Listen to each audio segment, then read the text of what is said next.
mau bergerak, aktivitas, datang rezeki. Ya, Anda lapar, haus. Kalau diam aja nggak akan selesai hausnya. Tapi kalau Anda ke belakang tanya, Pak, maaf saya tuh haus sekali. Keluarlah air minum dari DKM. Ya kan? Tapi saya juga lapar, Pak. Emang Bapak nggak bawa makanan ke sini?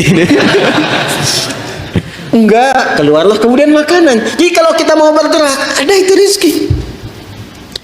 Anda keluar tuh. Begitu di perempatan jalan kan orang cuman prit, Anda parkir, tiba-tiba dengan peluit itu baru keluar sedikit, prit. Kadang dia nggak pakai peluit sekarang itu.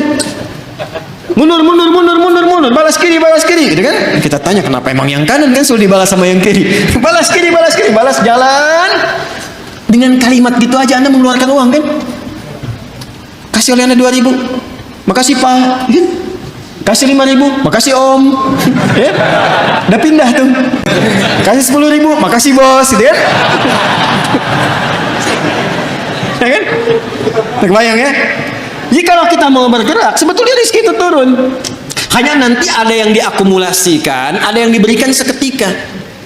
Ada yang sifatnya akumulatif. Sebetulnya hasil ikhtiar Anda hari ini, cuman mungkin diberikannya besok. Pernah nggak Anda cari pekerjaan? Bahasa manusia ditolak di sini, tolak di situ, tolak di sini. Pernah ya begitu ya? Tapi tiba-tiba setelah seminggu, 2 minggu, 1 bulan, Anda mendapatkan pekerjaan yang tawaran gajinya di luar ekspektasi Anda. Pak, mau nggak nih? Ada peluang 9 juta. Ternyata itu hasil ikhtiar Anda dari hari pertama, kedua, ketiga dapatnya itu. Paham sekarang ya? Itu hukum pertama. Jadi nggak bisa mendapatkan rezeki dengan diam. Selalu ada ikhtiar. Tapi jangan sampai ikhtiar itu, awas, ditempuh dengan bentuk yang negatif. Atau didapatkan dengan cara ikhtiar, misalnya, maaf ya, bukan dalam gerak yang positif. Negatif itu kan bisa maksiat, ya, atau pengertian yang kedua, tidak bergerak sehingga sakit. Dengan sakit itu rezeki datang. Paham nggak? Anda nggak minum sampai sakit, tuh kan? Nah, begitu sakit, tiba-tiba datang orang nengok, bawa buah, gitu kan? Bawa makanan. Jangan diikhtiarkan dengan sakit untuk mendapatkan itu. Paham? Atau yang kedua, dengan cara maksiat.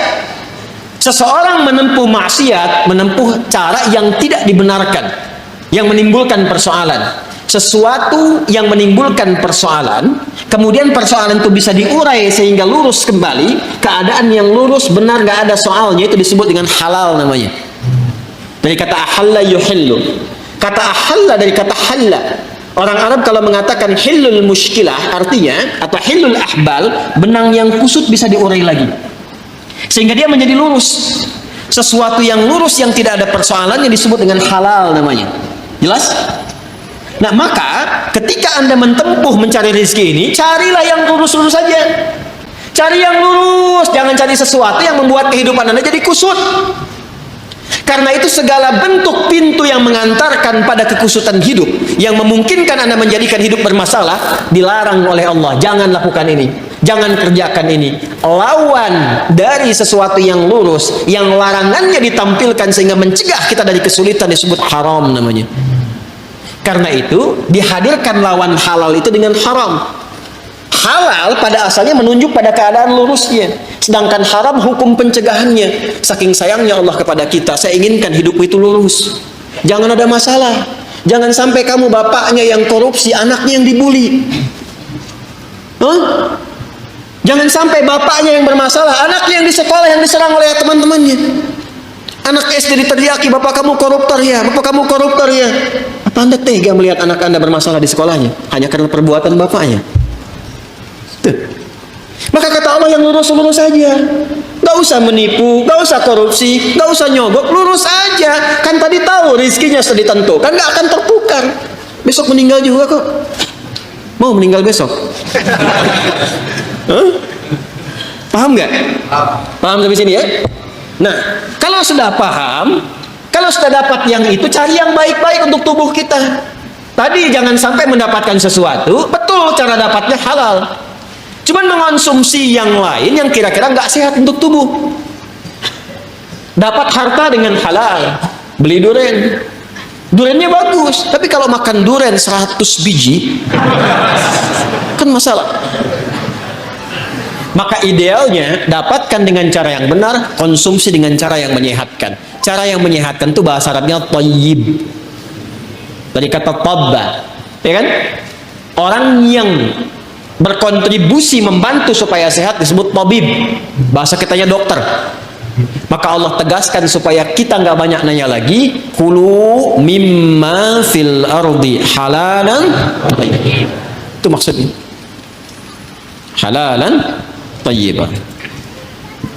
Ya. Jadi mencari rezekinya di mana? Halo? Di langit telah ditetapkan rezeki, diturunkan ke mana? Ke bumi. Maka cara kita berikhtiar, ikhtiarnya di mana? Di bumi. Tapi apakah mungkin mencari rezeki di bumi, semuanya bumi kita kelilingin? Tidak kan? Karena itulah ayatnya mengatakan mimma, singkatan dari min dan ma, di setiap tempat yang mampu engkau pijak. Jadi kalau misalnya Anda merasa nggak ada peluang di sekitaran ini, pindah. Kan Bekasi luas. Itu baru Bekasi.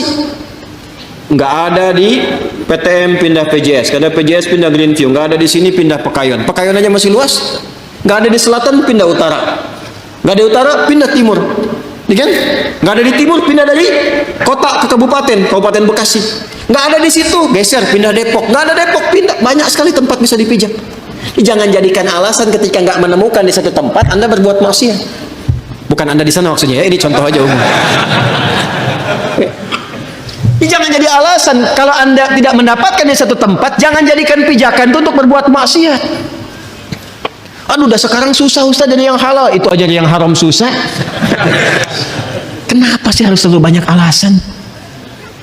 Allah sudah menjamin, kenapa manusianya bikin susah? Paham sampai sini?